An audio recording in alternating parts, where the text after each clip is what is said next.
Welcome back, everyone, to the LCS Summer Split Promotion Tournament. We're about to move into game number 3 of Against All Authority versus Sinners Never Sleep. Now, the scoreline, of course, is 2-0 for the challenger team, for Sinners Never Sleep. Against All Authority, gonna have to, what is now known as doing an alternate on Sinners Never Sleep. And we were talking about, what can they possibly ban out? I mean, there's so many different champions they can go for, but they're on the blue side this time. So, Kassadin is a very likely possibility of being banned out because it can always be last pick like we saw in the first game. But then again, you have the Malphite need to be taken away. You have the Ahri from Nuke that needs to be taken away. There's just so many champions that you need to ban out, and you don't have enough bans to do that. And they're going to have a real problem here with it. Yeah, I think so as well. That, these games, the banning and picking phase has been so important in both of them up until now. That Malphite that snuck through into Game 2 as well after such a great performance in Game 1 and great games earlier on in the best of 3 that Sinners Never Sleep, the Zoro Zero had with that Malphite. I'm quite surprised that he even got through into that first game, to be honest with you, because Malphite himself just offers so much control in those team fights. And there we see first ban this time around from Against All Authorities. Malphite, don't expect Sinners Never Sleep to be changing their plans in terms of bans.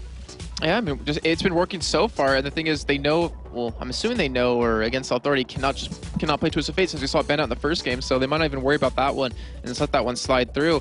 But Against Authority, I mean, I would expect an Ahri and a Kassadin maybe to come in, or maybe they're not too worried about Kassadin as long as Malphite is, and they're expected to keep in mind that he only got so fed because Zoro Zero came down to Malphite just walking down the river and those 2 ultimates to set it up.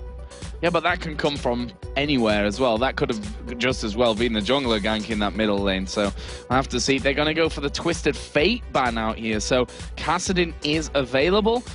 Against All Authority, would they think about picking up Kassadin? Usually you don't see Kassadin as a first pick. There's a problem. Yeah, you never would, because then you could be countered too easily by the other team. So it would be left, honestly, to Sinners Never Sleep as the last pick if they wanted to go for it. But, what if they want to ban out here? Because there's so many different champions. I mean, there's still Zac, which is the person they've been banning out every single time. You still have Jarvan available. You still have Shen available, which hasn't been picked yet. Maybe we'll see it this time since he just hasn't been touched. He hasn't been banned, but he also hasn't been picked. Yeah, and it's going to be a Zed. That actually slipped through this time for the first time. And, well, Zed is picked there as the first man in the team. You can see there, Sinners Never Sleep on your screen. Trying to get the games going. And we're going to have a bit of a remake here, actually. We're just going to get both our spectators into the game, which would, be helpful for us. And then get the picks and bans back underway. But we've already seen that. I'm assuming that they're going to keep the picks and the bans as they were right there. Right. That's how the rules work. So those bans will stay. Zed will still be the first pick here for Against All Authority. So it's a strong pickup. It's something you can take relatively early on because you can always go top lane, you can go mid lane, or even jungle with them in the end. And it's also relatively safe just in terms of you can't be ganked too easily because you have that Living Shadow just escape quite easily. And also, like him, he's just so strong. We saw Bjergsen so many times killing like a full tank, like full armor, like 300 armor, just 1v1 in many situations. So you can always pull that off with them. It's a really snowbally champion, and we'll see if Against Authority has what it takes to make it happen. Because this is the last game for them potentially if they don't win. Like, they will be out of LCS, they will lose their dream job, and they can't afford to let that go. Exactly, and it's a long and arduous road back for them, though. I mean, 3 games in a row. We've seen it. It's possible. There's no doubt that it's possible, but it takes a special kind of mentality and team, I think, to come back from that very difficult place.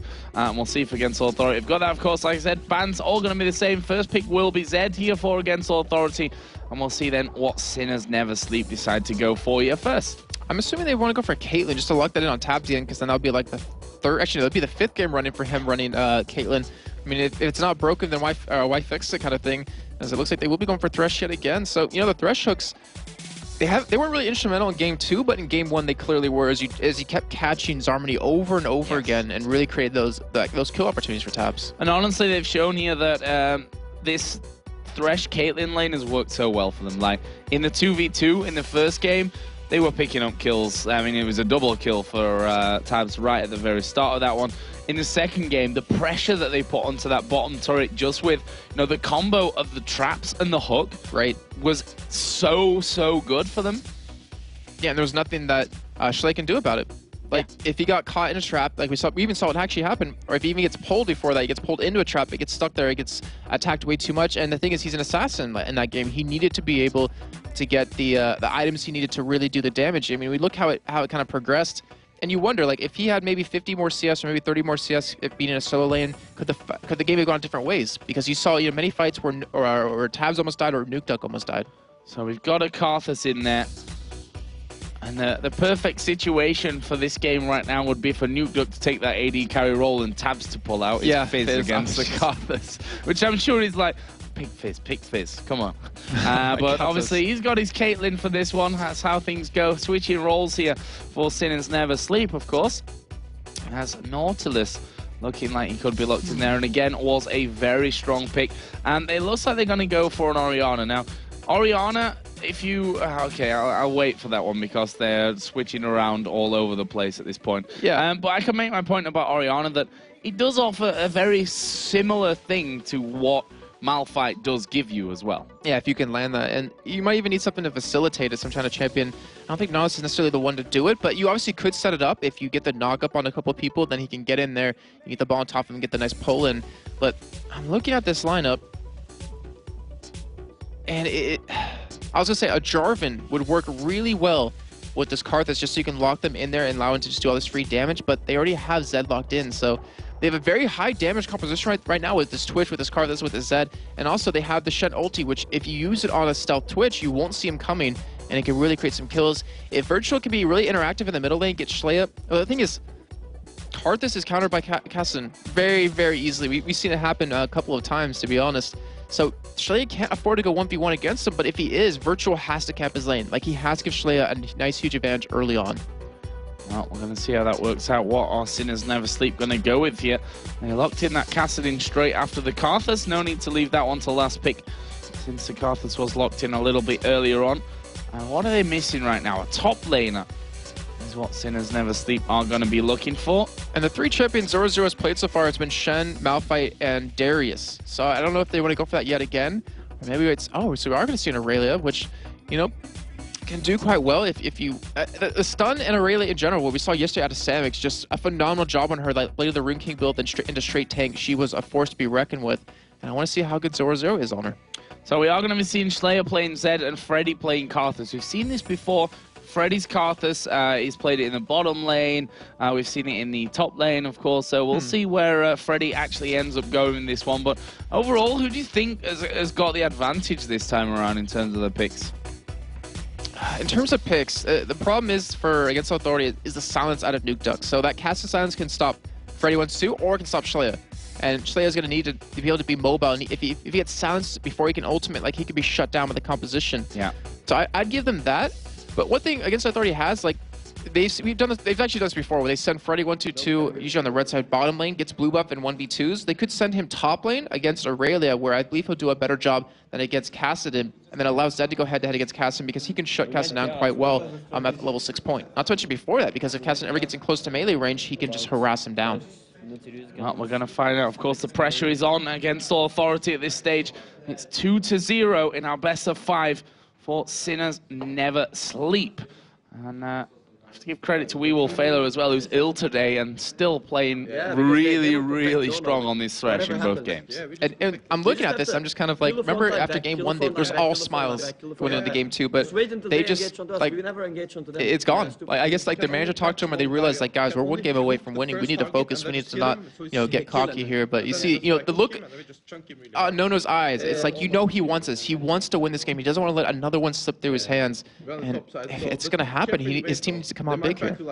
Yeah, big, and not just in this game, but in the next 3 games.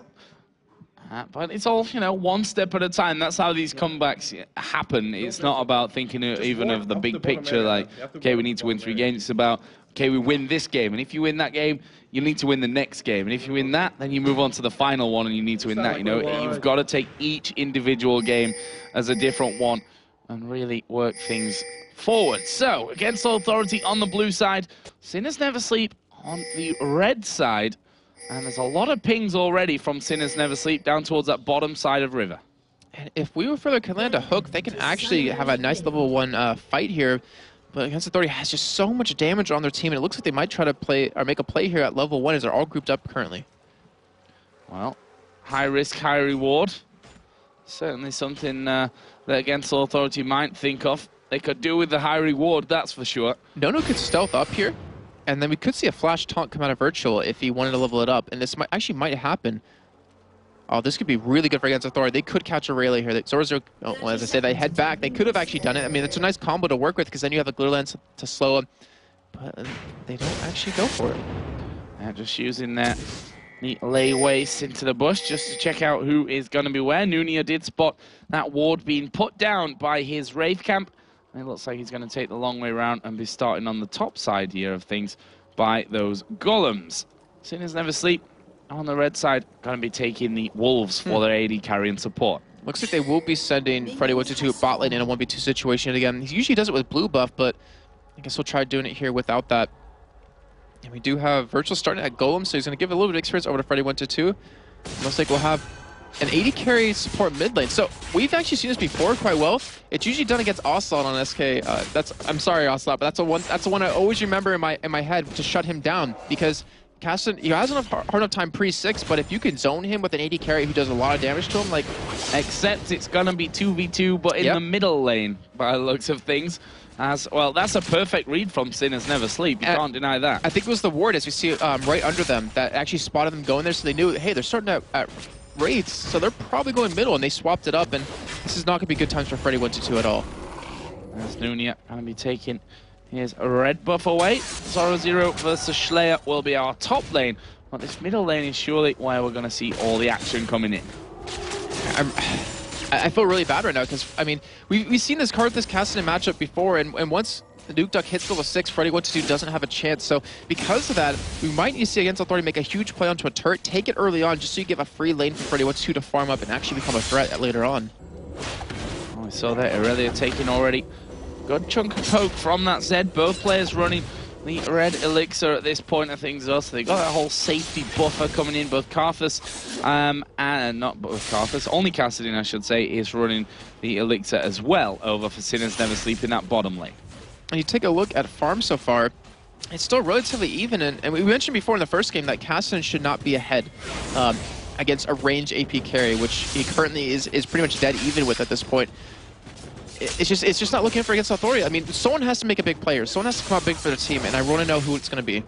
Well, right now, Virtual, who I'd say has been quiet in the last 2 games, to be honest. We've not seen too much of him.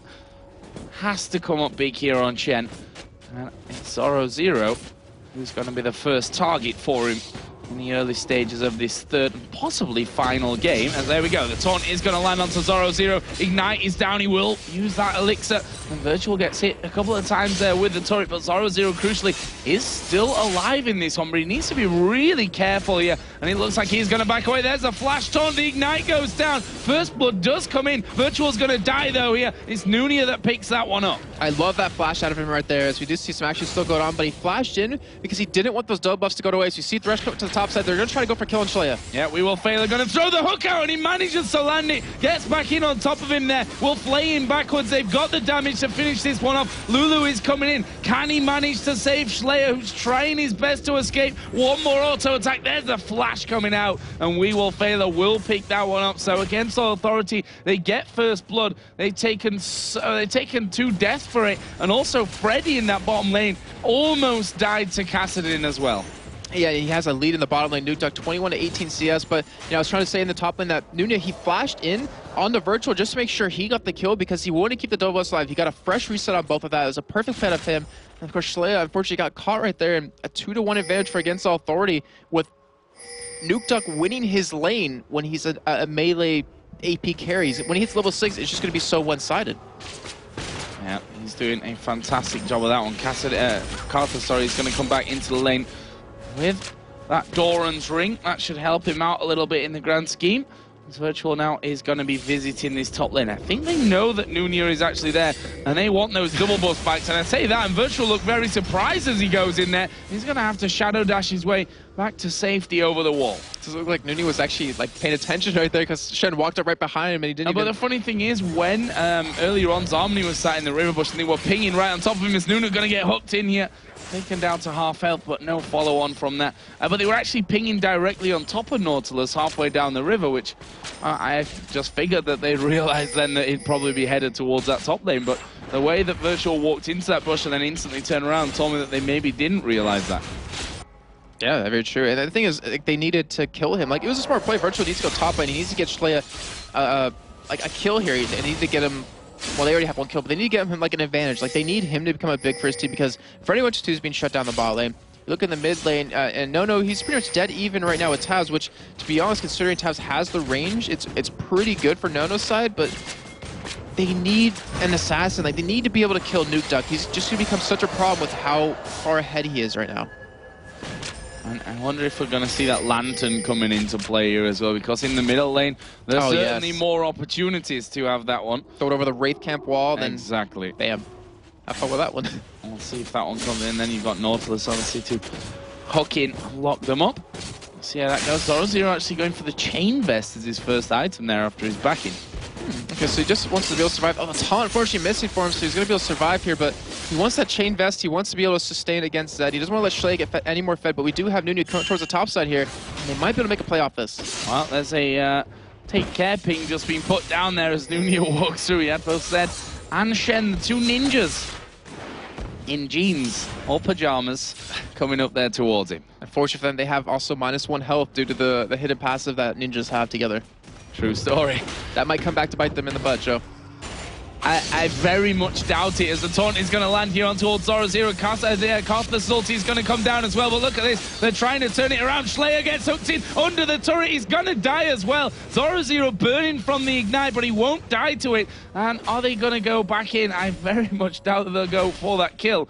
And Zoro survives, and the coordination out of Sinners Never Sleep once again coming up so very good, as Nunia now is going to hook Virtual in as well. That's just a 1v1 that Virtual has to shadow dash out of. They're getting such a huge advantage right now. There's a perfect bait by Zoro right there. And there is, I mean, Nunia, he's in the right place at every time. He's been able to stop Virtual for 2 consecutive times in a row. And not to mention the farm that, you know, Zoro, he's not ahead right now, but in terms of just how this game is going, he's really starting to pull ahead in terms of that Giant Spot being picked up. He's going to have a Sunfire cape relatively soon. And we do have, you know, the mid laners switch from bot lane back to middle here, as Nono's trying to go in for a very sneaky gank. This could work out very well.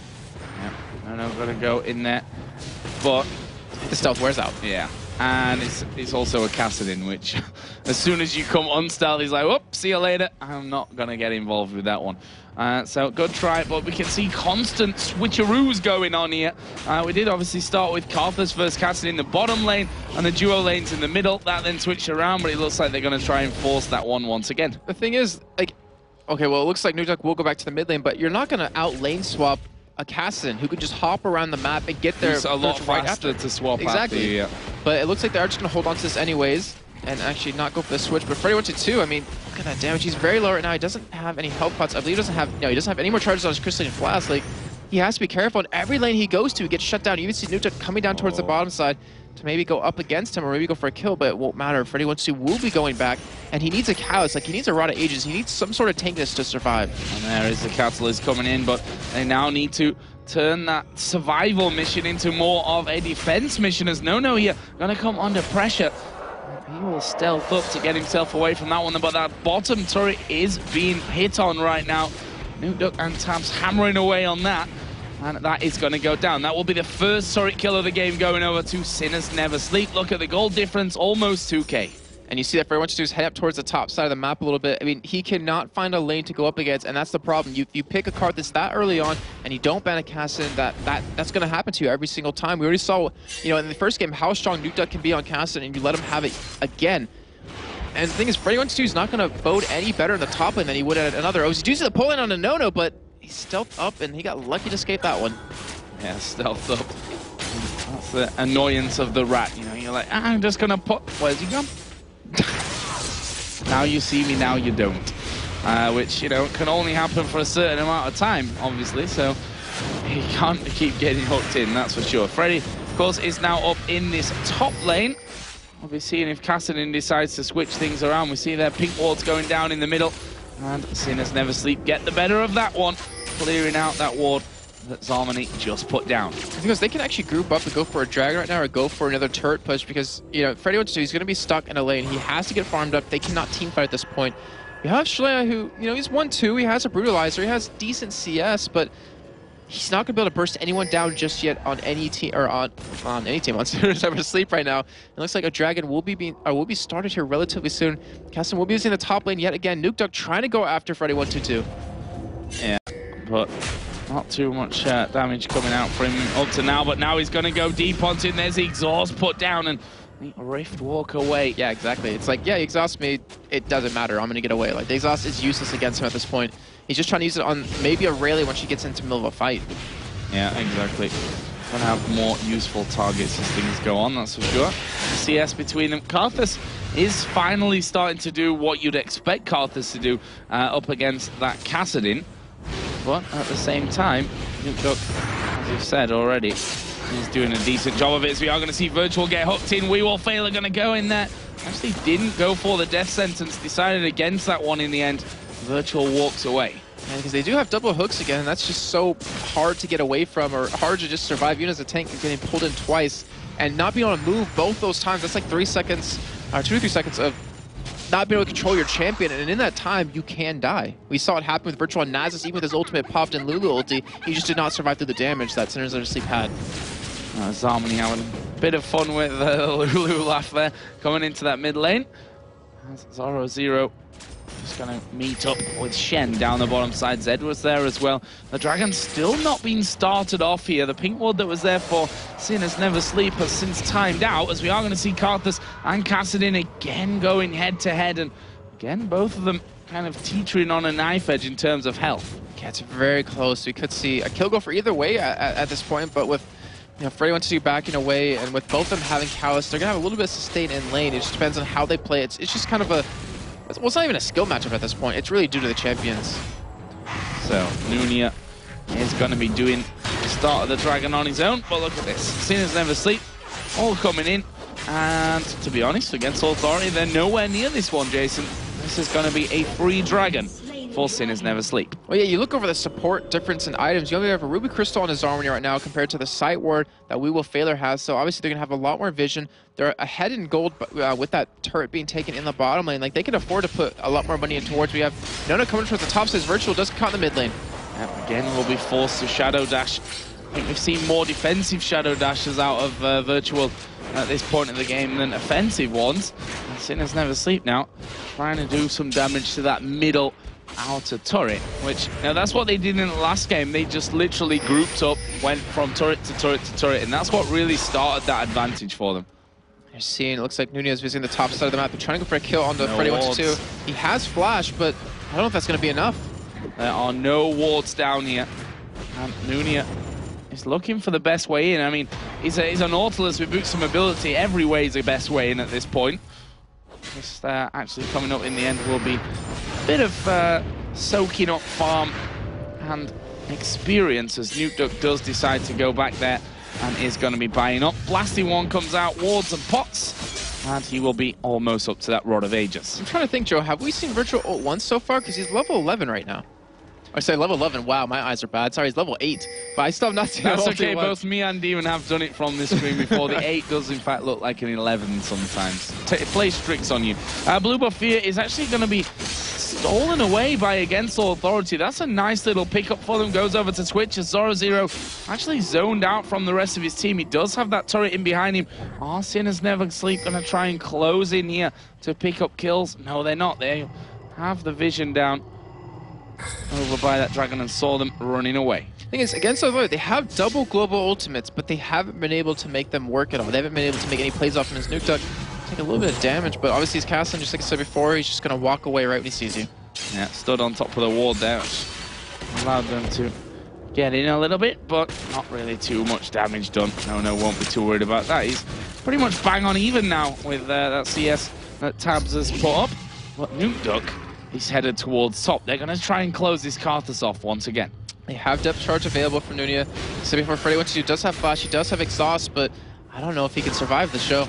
There we go, Depth Charge comes in, Wall of Pain goes down. We are going to see Shen getting involved in the fight. Have they got the damage? A taunt is going to land here on Freddy's towards out of mana. Freddy is out of mana, and that is really bad news here. There we go, the kill is, where is the kill? There it is, finally finished off by Nunia, but the ultimate is going to come out here off Karthus. He gets in one, as Nunia will dredge line away. Now, you see Tabs coming in to try and do some damage. Well, Virtual does Shadow Dash off. In the meantime, you see Nona in the mid lane. He's pushing that turret down, and they're going to be able to get that one as well. So a nice trade for Against Authority, a 1-for-1, but they're getting a turn on top because you have Slaya visiting the top lane to stop this push.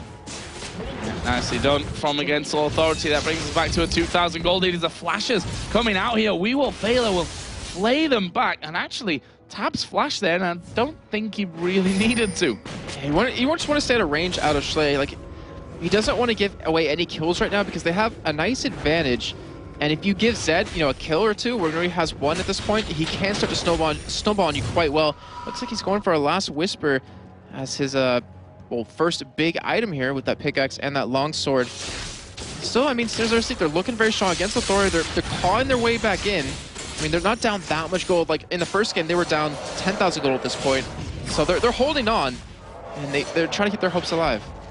Yeah, holding on, still a little bit behind here, but that could change in a flash. And speaking of a flash, Nono in all kinds of trouble now. The box is down. He's not going to escape that one. Virtual going to try his best to get away as We Will Fail flashes off to the side. Virtual goes down. That's a double kill for the Aurelia. Zoro again coming out big from that fight. And as I was speaking about, it all changing in a flash, Jason. It changed in a hook. It did.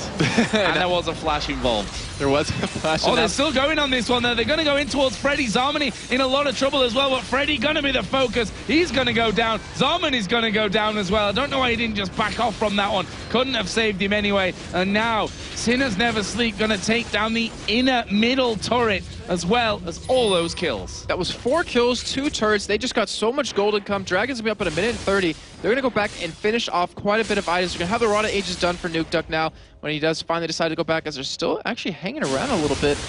But yeah, they're stealing away red buff here. Like, the trade-off they just got right there was ridiculous. You see the Blade of the Rune King underway now for Zoro. You're seeing a Runic Bulwark picked up now, even another Ruby Crystal. Like, that fight, like, that's a fight you lose that completely turns the game against you. It makes it almost unwinnable. Like, just fights like that. Against Authority, they have the experience. They can come back. Like, they have a good composition. It's just getting to the point where that composition will really work in your benefit. So what can Against Authority do here? They've got no turrets in the middle lane outside of their base. Bottom lane has only got an inner turret left. Top lane is still intact for now. I'd imagine that would be the prime target here for Sinners Never Sleep, as Nunia going to go in there on towards Nono, but that is a bad move for him, and he's going to get shut down here. That's a nice pickup for the Rat. Yeah, just what I was saying before, like, they still have the opportunity to get him. We see Nuke Duck going after Virtual right now. Looks like they will be able to pick that up. Yeah, he's going to Shadow Dash, but he's not going to get very far from it because you're against a Kassadin who just riff walks in. The ace in the hole helped out with that kill, and now Zoro, he's stalking hunting for Karthuses in the top lane. And one step further out, and maybe he's going to say, okay, here we go, going to go for it. Got that Sunfire Cape in there, got the Cutlass as well. The exhaust comes down, which, that's what we were talking about earlier. Against Aurelia, it's going to do work. That's the second time it's been baited out. I mean, it was a necessity for Freddy 1-2 to use to stay alive, but still, they're getting that out, and they're not going to have that up in team fights. They're running double exhaust, so they're still going to have one up when we finally get to another fight, as Zarmy trying to go for a steal here. Don't think he's going to get it. Ooh, that was close, though. That was really close. Close, but no cigar in the end.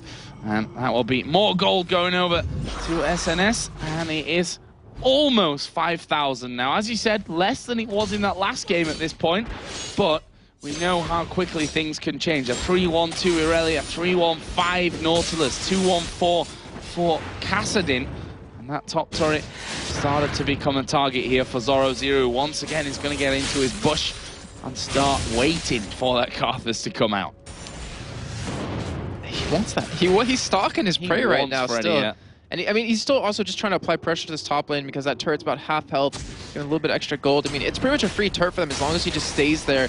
And the rest of Against Authority can't team fight either. Like, at this point, they just don't have the damage they need. There's too much tankiness on Sinners Never Sleep with that Runic Bulwark, with the Rada Ages done, not to mention the Bloodthirster Zeal. As you see Nono trying to go hard after Tabs. Oh, he's going to get hooked in, though. And he gets destroyed there. I mean, it was in principle a good idea. Karthus ultimate, joined in with that one, but in the end, we will fail at coming up big once again with his Thresh. He's 1-0 for this game.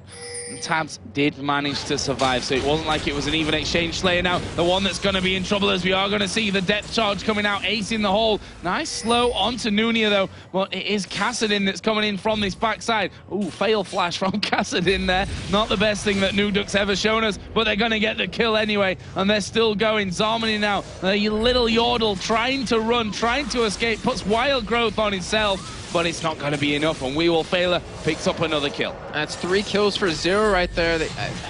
They're just getting so far ahead. Against Authority just keeps getting out of position. Like, they can't really afford to fight. I give them respect, though, for trying to pick up some kills, because that was a great try out of Tabs. Like, the whole, Karthus ultimate mixed in with Nono's damage, but it just, unfortunately, wasn't enough. And Sinners Never Sleep is taking advantage of this every single time.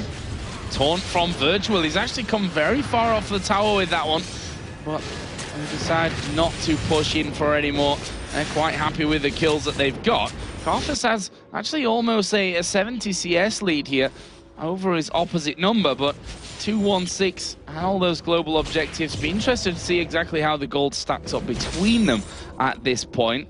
And it is going to be 6.4 to 6.5, so Karthus actually does have the lead in terms of gold between the mid laners. But that's not going to feel good, though. I mean, you're 70 CS up ahead at the moment, but only up about 100 gold. Like, that's not a good sign, considering that, as the game goes on, Nukduk will be strong enough to one-shot Nono, maybe even one-shot Slayer eventually, or even Freddy 122. So, like, the advantage is completely in favor of Nukduk. Even though he's behind in gold, just in terms of champions-wise, he's going to be a lot more powerful.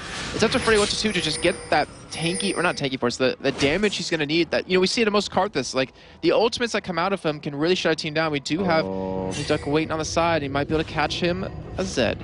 Oh, Slayer coming in there is the silence, and he's already lost half of his health. He's going to use a Living Shadow, but you're not going to Living Shadow away. Nukduk actually gets taunted up. Will he go down? Yes, nice kill from Virtual, but he's surely going to fall here towards... Oh, no, Zarmany makes his presence felt, just flashes over the wall there like a boss, and he really decides, nope, not going to play there. A 1-for-1 trade, but there should be a turret now for Sinners Never Sleep in the top lane. And they're just getting, I mean, they're pulling off some great teamwork. You saw Nukduk, like, they were just waiting for someone to just make a misstep and just show up at that top lane, which, Zoro0's been doing this entire time. He's just keeping that pushed up. It's a smart play, but unfortunately for Nukduk, he paid the price for it. Yeah, and I think Zoro0 going to keep pushing through as well. Knows that Against Authority will have to react to that one at some point here in the near future. We can pretty much discount Baron at this point. It'd be, I think, a stupid mistake for Sinners Never Sleep to be even thinking about Baron at this stage.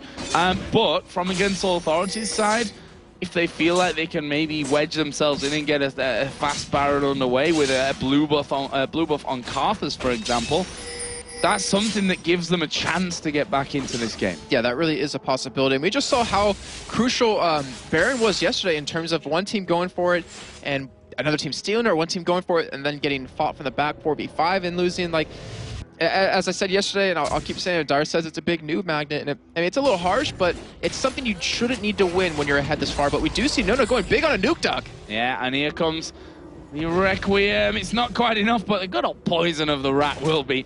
And Nono says, thank you very much, Karthus, getting down to just about 10 HP, and I'll just finish him off. Yeah, I was wondering I need to expunge a little bit early, because they need to get kills on a Freddy 122 so he can become a little bit stronger, but still a great player of them, and that's them working together really well.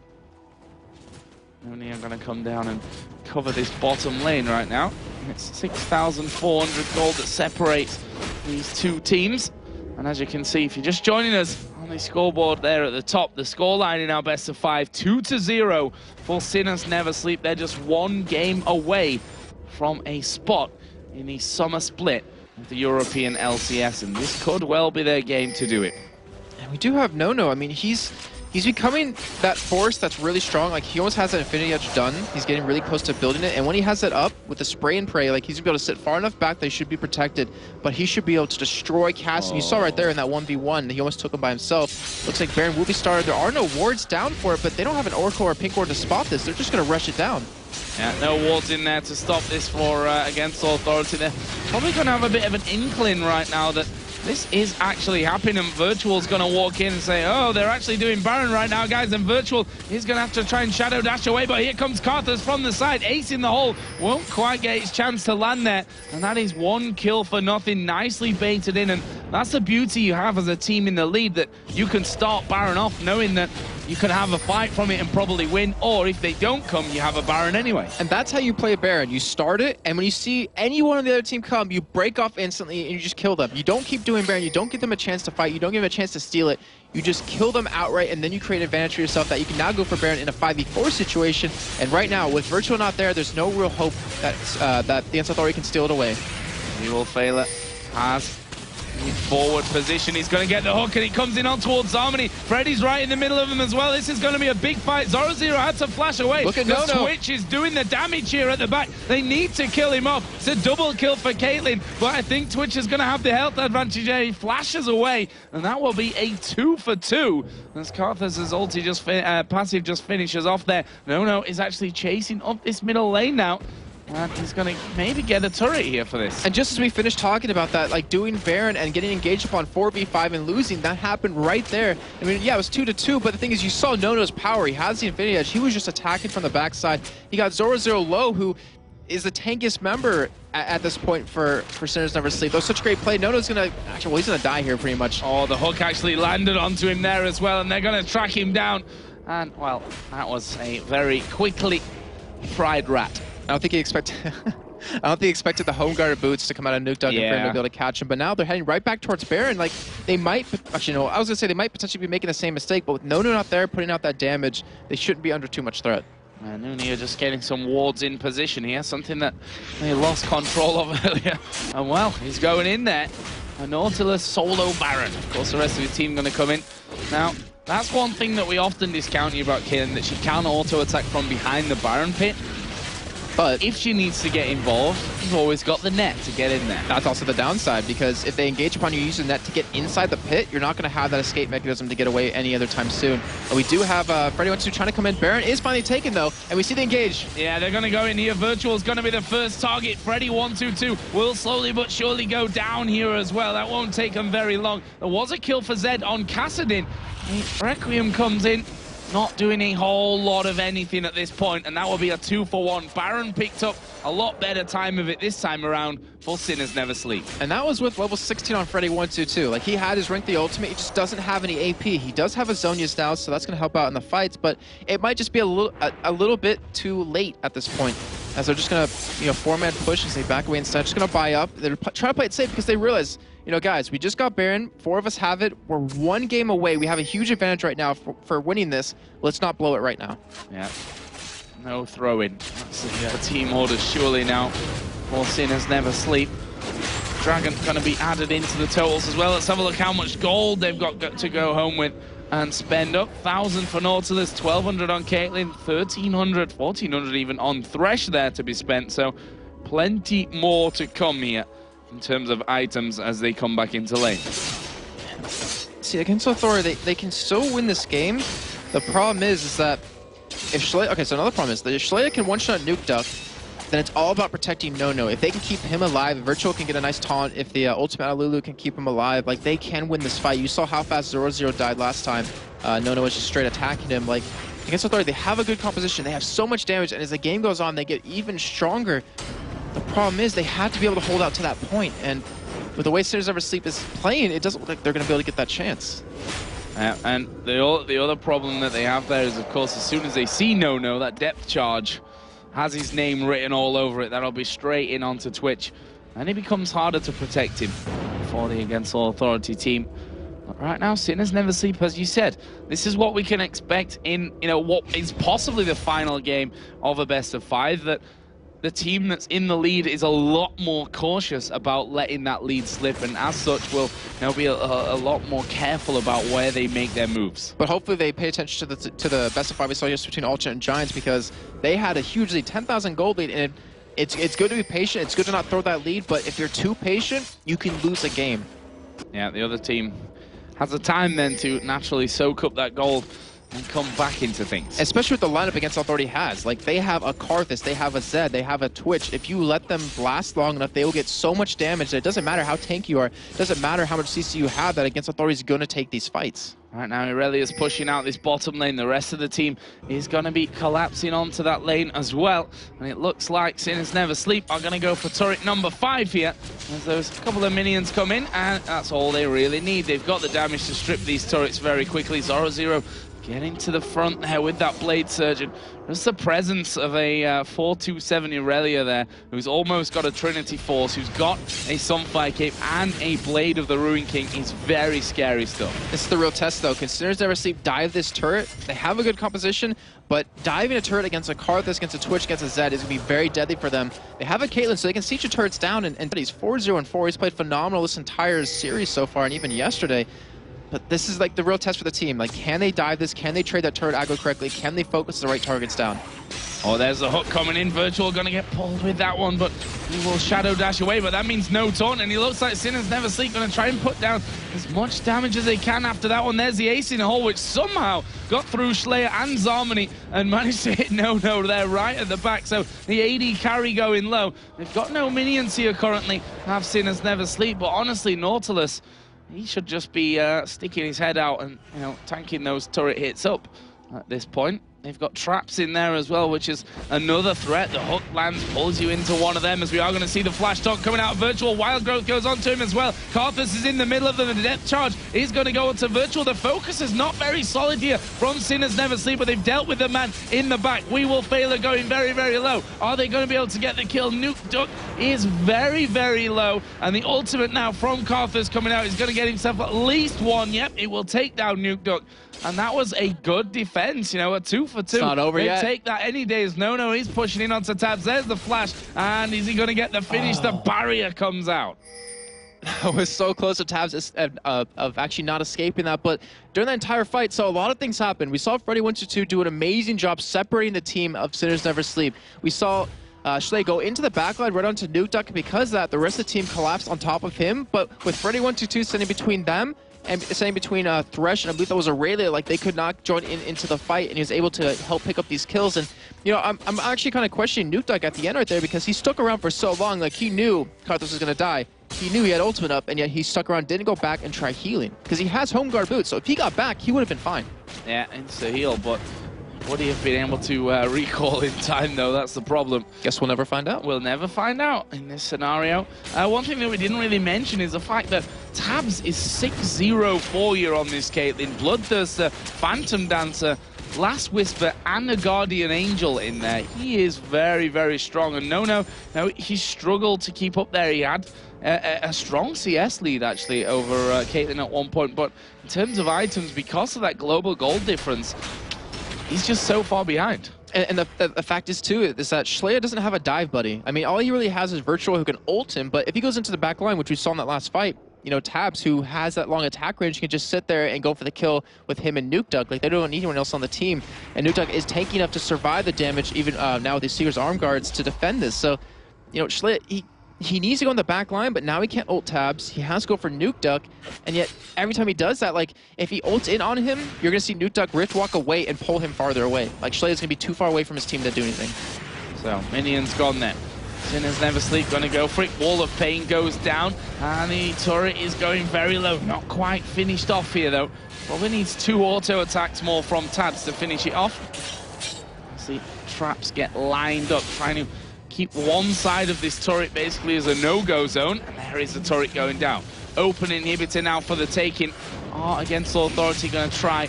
I'm going to be able, is the more important point, to hold onto that inhibitor. If Sinners Never Sleep, go for it. They need to not fight right now. Freddy122's ultimate is almost up. They need to wait for that, and when they have that up, Virtual's ultimate is almost up as well, and they can actually defend onto this inhibitor. The Sinners Never Sleep, Baron is gone. They're still trying to go in here, and this might be a mistake for them. Yeah, Requiem is now back up for Freddy. And they keep going in. You can see there on the bottom side, Nuke Duck staring at Freddy, looking maybe to get in on top of him.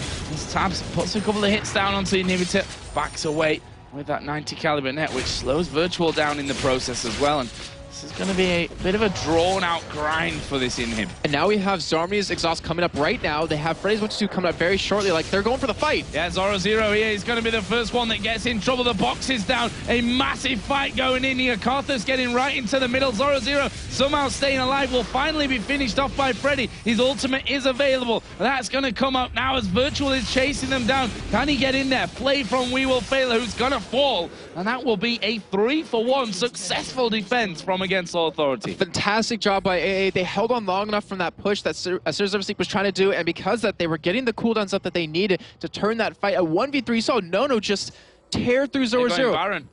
They can take it. Like, actually, well, it's gonna be really close because Nukeduck, if they know it's happening, they can actually probably stop it here just with the damage out of him. But you know, that last fight you saw Shalea, he ulted straight on a Zoro Zero. He wanted to go for him instead of anyone else. No, he's being really, really ballsy right now. Oh, here he is. He's gonna pop out of the stealth, gonna get silenced in, but is that gonna matter? Tab's gonna get exhausted. He's trying to run away, but Zed's right on top of him. That's gonna be the Guardian Angel pot, as we did see the kill coming out in the end onto No. Tabs will die, and that is an ace. And the next people are up. Nautilus now, and a couple of seconds for Zoro Zero and We Will Fail.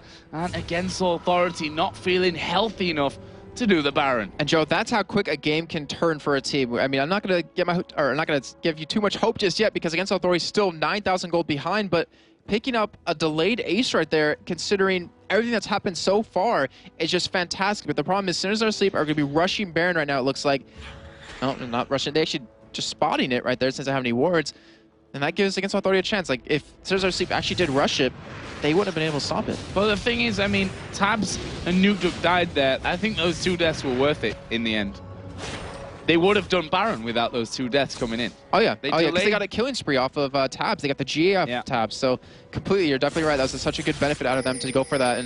And no, you could see him smashing his E key when he got silenced off of Nukeduck because he couldn't expunge. But still, great job against Authority, and that's the team we were looking for. That's the team we expected to have against Authority, and they might be able to take this game and take it to a game 4. Well, we're going to be finding out maybe in the next 10 minutes, maybe in the next half an hour.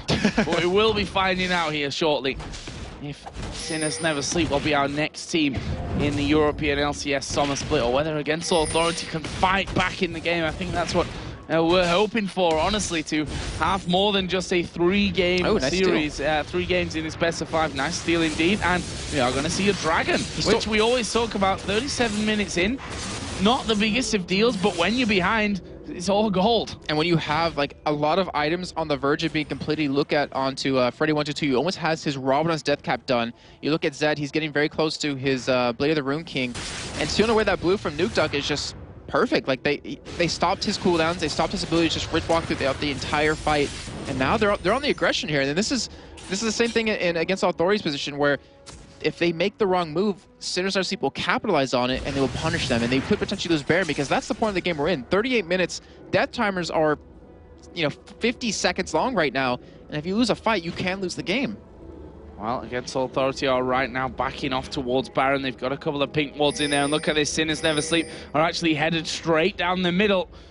They're going to try and completely zone them out. Against All Authority looking to come in from the side here, maybe go for that fight. Virtual is going to flash taunt in there, but the rest of his team not followed up perfectly. Zoro Zero does get exhausted. Freddy going to go down very quickly in this fight. Uses his Zhonya's there at the last second just to keep himself alive. Virtual there getting hit by Caitlyn. Caitlyn got a 90 caliber net. There's a finisher. 1-for-1 right now. Are they going to keep going? Zarmni goes low. In comes Tabs and Zoro Zero from the side. It's a double kill for Tabs. 2-for-1. Can SNS now back away and get themselves the Baron? They definitely can at this point. The one thing you have to worry about is Nono, who has that stealth to get in there. Looks like instead they're just going to go for turrets here. And unfortunately for Nono, like, he used a spray and pray, but the only person he was hitting with it was Nooney right there. If he maybe saved it to the end right there, where the 3 members of Sinners Are Asleep were lined up, he might have been able to turn it a little bit more. But they saw a tank for tank trade in the beginning, and then they also got a support from that. But now they're still away the blue. It looks like we'll finally get it here, and they might actually be going for Baron, Joe, or walking by it. I'm almost surprised that they didn't go for that one. They're actually going to be pushing in here as Tabs is going to start chipping away on Freddy. And by chipping, I mean chunking, as Slayer comes in from the side. He will fall here as well. Double kill as No gets max range hooked. There comes the Requiem. No kill, but a triple comes down for Caitlyn. Surely now they're going to do Baron. And just as quickly as Against Authority got back into the game with that ace at bot lane, they just got aced themselves. Like, that's how quick the games go back and forth. That Baron will be taken by Sinners Never Sleep, and they might try to close this out. This will be the second one of the game for them. They still have the bomb inhibitor open. They have all outer turrets taken from against the Authority. And in terms of items, the GA will be back in time for the next fight. They have a Triforce done onto Zoro now. He's going to be putting out so much damage. That's why he's been like usually the first one to die, because they have to deal with him somehow. Not to mention Nuke Duck, who has to be sitting on quite a bit of gold right now. Yeah, don't forget, Nuke Duck, who did die earlier on, was back up once that Baron was done. So he was able to get that buff in there as well. Again, against the Authority, find themselves with their backs to the walls as that open inhibitor on the bottom lane. No other lanes have any turrets outside of the base here as well. And if we look at the gold, that lead has only stretched at this point, now at 13,000 for Sinners Never Sleep. Has a huge bot wave push coming right at them. We see Tabs. I was just looking down. I was like, yeah, he was like 6-0-6 at one point. Now he's 11-1-6. Like, he has a full item build right now. He doesn't have the upgraded boots just yet, which he always could potentially sell for a Zephyr. But I don't know if he actually will. He might just invest into pots and just try to stay alive. Maybe if his GA does disappear, he might buy a Warmox just while it's on cooldown. We'll see how that goes. Well, Caitlyn's don't get much scarier than that, do they? Double buffs, which Blue Buff did just run out, and the Baron with a GA in there and all those other items as he starts chipping away on that turret. Souls collected by We Will Fail. They're looking for this opportunity. More traps going down, and they're just trying to get rid of them. But those ones at the front are probably not the ones that you want to step on while Sinners Never Sleep are anywhere near you. Not to mention with those double hooks, and he can be bursted down. This is going to be do or die time here relatively soon. Like, they can let this turret go down, but they cannot let inhibitor go down, because if they let one go down, you're going to see the second fall right after. We know how hard it is to come back from a game when you have two inhibitors gone. You don't have exhaust up just yet for Freddy. His Requiem will be up in a minute, or actually not a minute, about 10 seconds. They need to wait for that. He has exhaust now finally. They have most of their cooldowns up. They can go for a fight here, or they can just try to capitalize on Sinners Never Sleep diving this turret. But that turret is very low now. It's about a third health, and it should be go down soon. There's a taunt coming in on towards Zoro. He's going to be focused down very, very quickly. The box is in there. Freddy's actually still alive from that one. They're going to keep going. Virtual will fall. It's now a 4-on-4. Can they get the turret here? Surely can, with Tabs in there. And that one will go down. A naked inhibitor as Nuke Duck is going to come on towards this bottom inhibitor. No going to actually come up in behind him, and Nuke Duck is going to escape. As the first inhibitor of the game be taken down. Unfortunately for Nono, I think he actually got creep block right there. We saw Zarmi trying to go into polymorph him, and then Nono trying to just take him down before it ended. Still, I mean, that was a good fight for Against Authority in terms of how it developed. They got the nice taunt on Zoro, and they just blew him up. They burst him down so quick, as you see the Randuins coming out of him relatively soon now. But unfortunately, Virtue just wasn't able to escape right off of that. And if he did, I mean, they could have probably turned that fight around completely. So, another shopping trip here. What are we going to see picked up?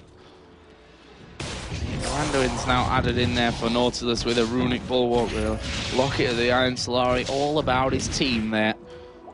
All great stuff. We're going to see another Randuin's coming down for Irelia as well here in the near future.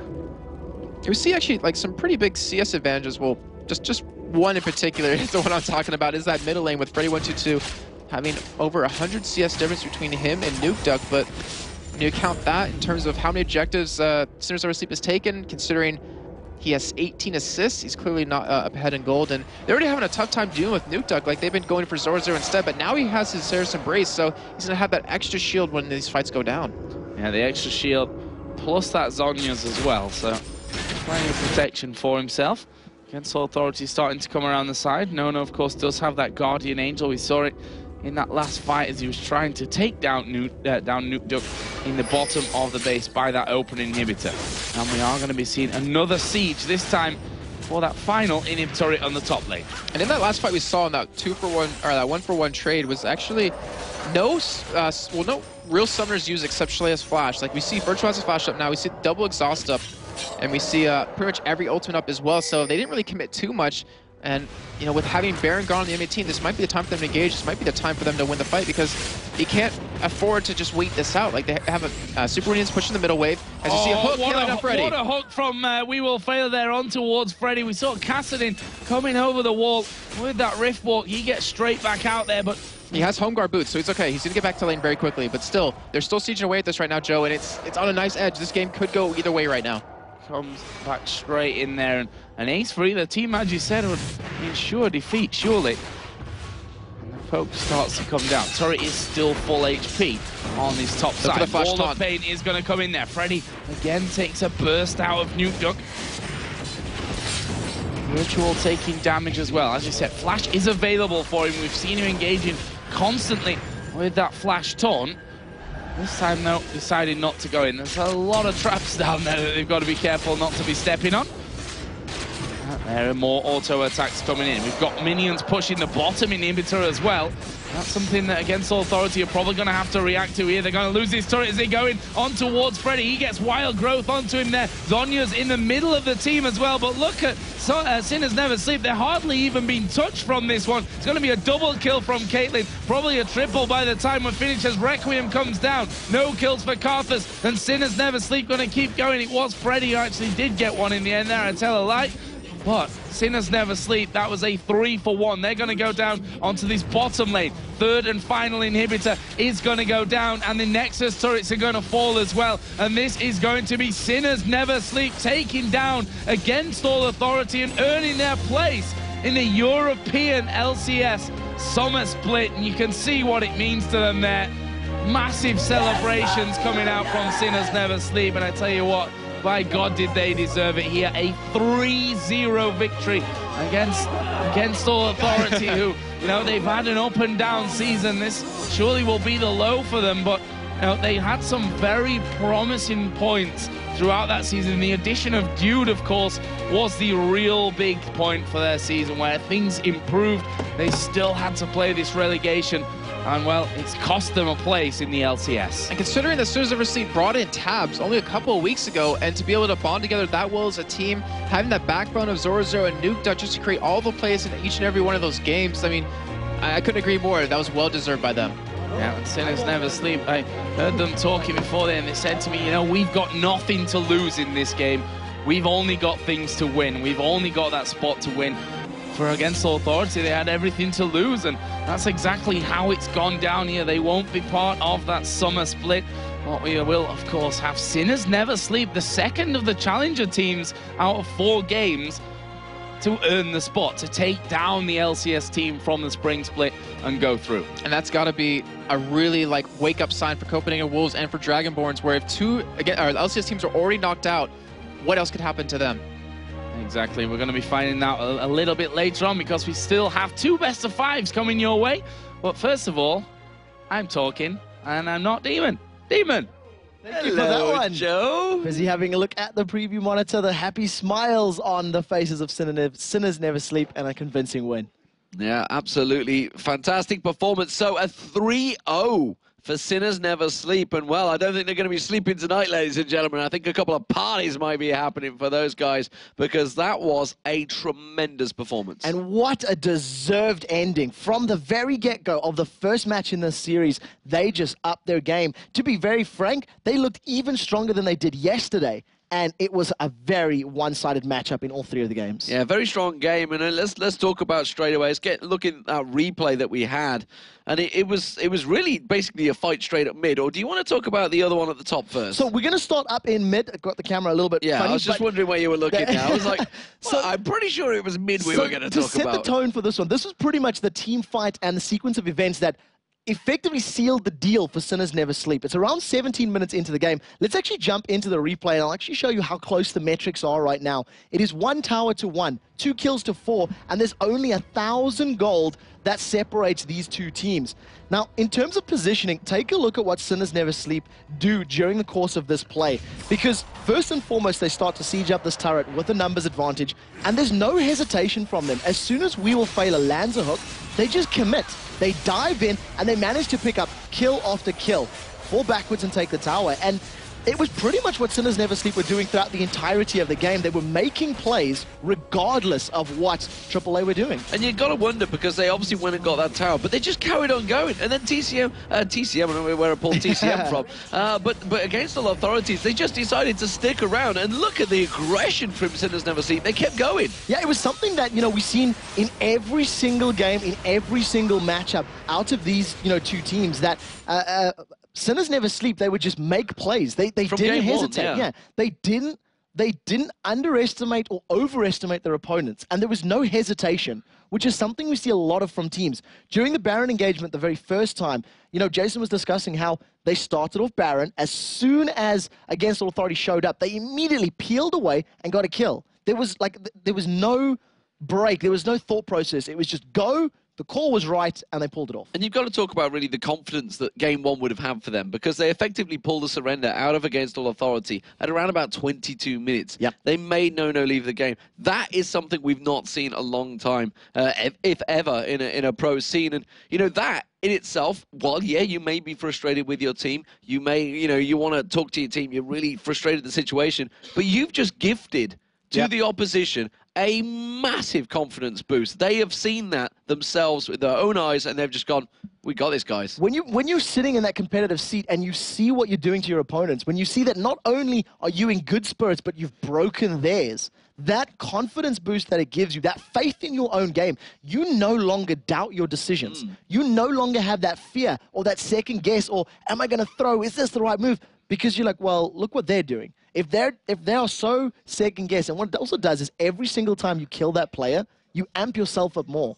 Every single time Sinners Never Sleep managed to pick up a kill on No-No, they're like, well, pretty sure he's not having a good time. And their comms, their communication, and their calling was absolutely sublime. As a team, Sinners Never Sleep looked terrifying. So the 6th team for the LCS is going to be Sinners Never Sleep, and it's the second new team also from this promotion series. But we're going to have to go through the MVPs, and honestly, it's a really tough call. We're going to really go through the entire Sinners Never Sleep lineup, because frankly, every member of that team played their part. It's impossible to pick one.